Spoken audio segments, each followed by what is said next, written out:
कि आज शाम का जो विषय है, चेतना, विज्ञान और लोकतंत्र पर जो व्यवस्थित आक्रमण हो रहा है बीजेपी और आरएसएस के द्वारा,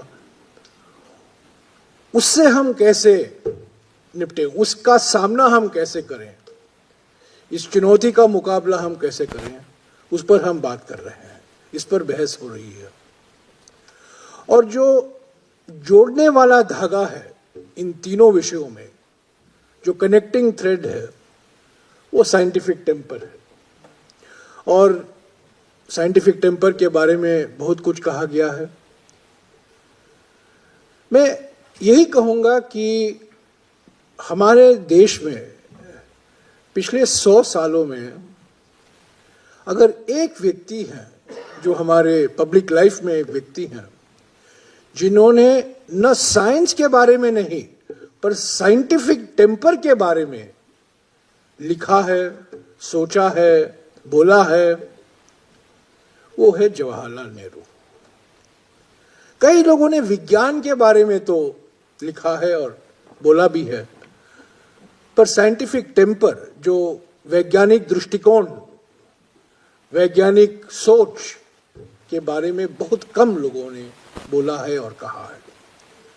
मैं रजा साहब को कहना चाहता हूं, इन्होंने 1958 साइंस पॉलिसी रेजोल्यूशन का जिक्र किया। इसका शीर्षक साइंस पॉलिसी रेजोल्यूशन नहीं था, साइंटिफिक पॉलिसी रेजोल्यूशन था। और जानबूझकर इस पर भी विचार विमर्श हुआ था, क्या इसको हम साइंस पॉलिसी रेजोल्यूशन कहें या साइंटिफिक पॉलिसी रेजोल्यूशन कहें। और जवाहरलाल नेहरू जी का सोच था कि यह सिर्फ विज्ञान की बात नहीं है, वे एक वैज्ञानिक सोच की बात है, जो न केवल विज्ञान से रिश्ता है पर अर्थशास्त्र से भी इसका संबंध है, साहित्य से भी इसका संबंध है, और अलग अलग क्षेत्रों में जो हम काम करते हैं उसमें वैज्ञानिक सोच की जरूरत है।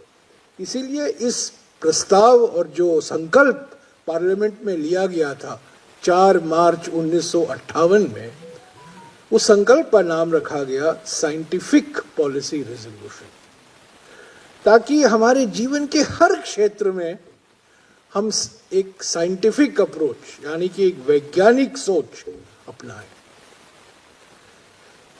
ऐसे तो वास्तविक है कि जवाहरलाल नेहरू जी साइंस और साइंटिफिक पॉलिसी पर ज़्यादा जोर दें, क्योंकि उनका डिग्री सब लोग जानते हैं, पहला डिग्री उन्होंने पढ़कर ही वो डिग्री कमाया था।